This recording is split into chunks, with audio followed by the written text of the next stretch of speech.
Agora, a Bíblia lida e explicada, com Alain Amorim. Para quem quer ouvir a Palavra de Deus de forma simples e compreensível.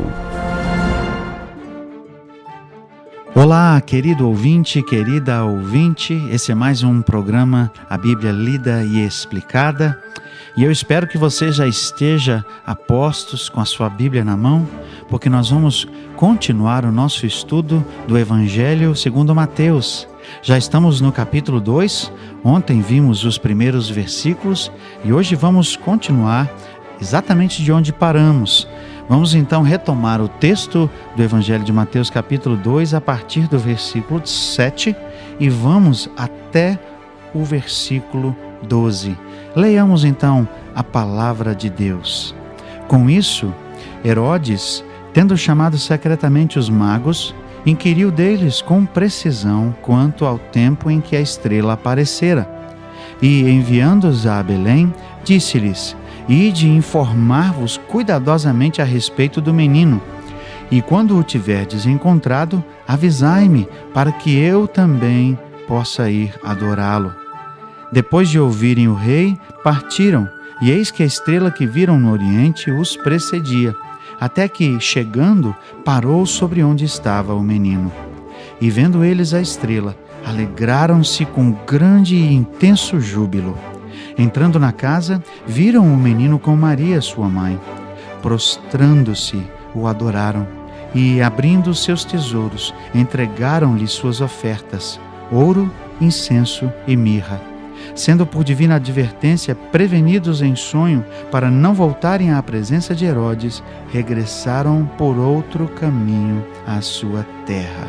Nós vemos que nesses versículos a história continua, os magos continuam o seu caminho, depois de receberem a informação que deveriam não estar em Jerusalém, mas ir até Belém, eles seguem o seu caminho e encontram o menino Jesus, não é?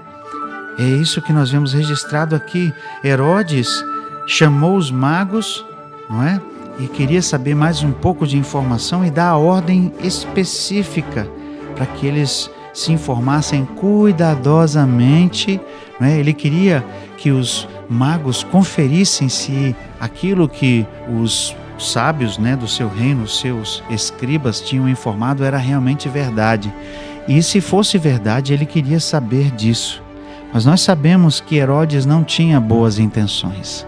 Nós sabemos, e veremos isso logo mais adiante, nós sabemos que Herodes estava maquinando o mal. Os magos tinham sim a intenção de reconhecê-lo. Desde o início eles já indagaram onde nasceu o rei dos judeus. Viemos aqui porque reconhecemos a sua estrela.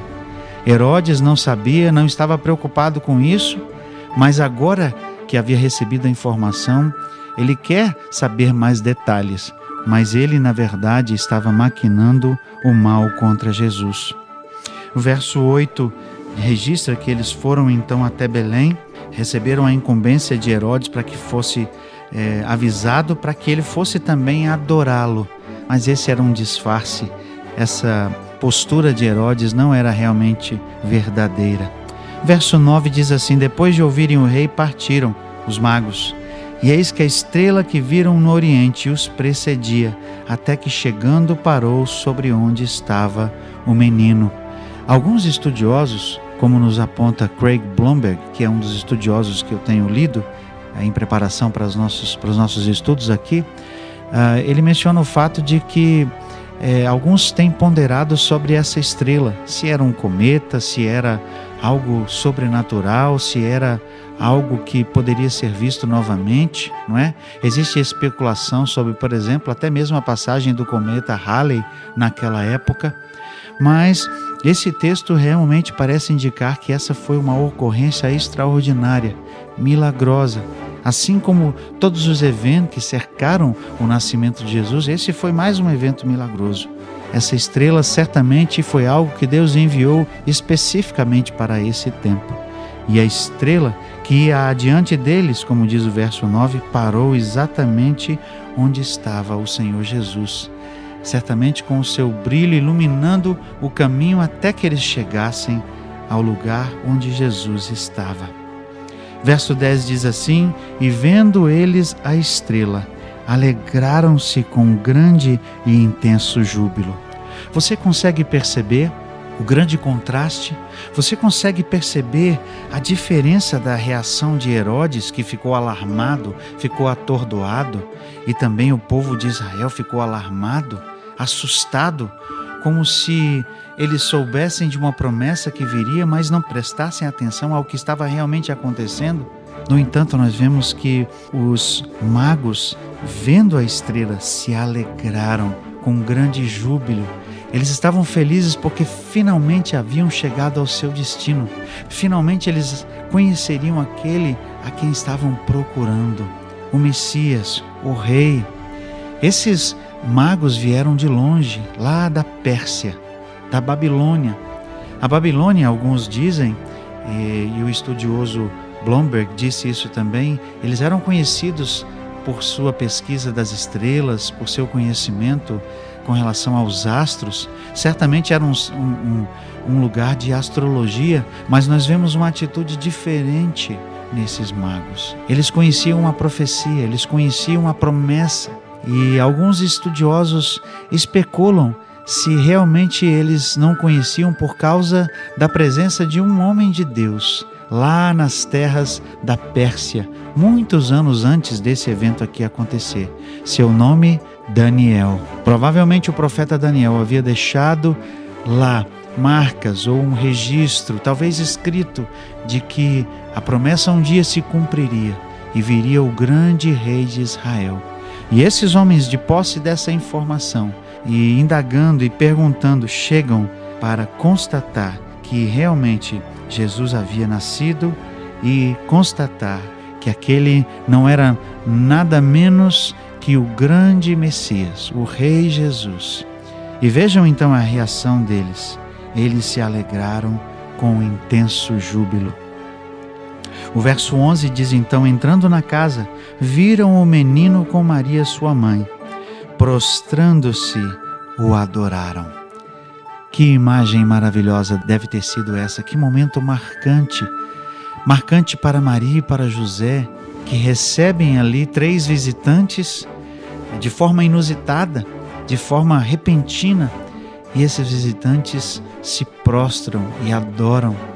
Talvez tivessem exclamado, talvez no seu rosto aquela alegria retratada, e eles talvez estivessem ali falando com ela: meu rei, meu senhor, esse é o menino, esse é o prometido.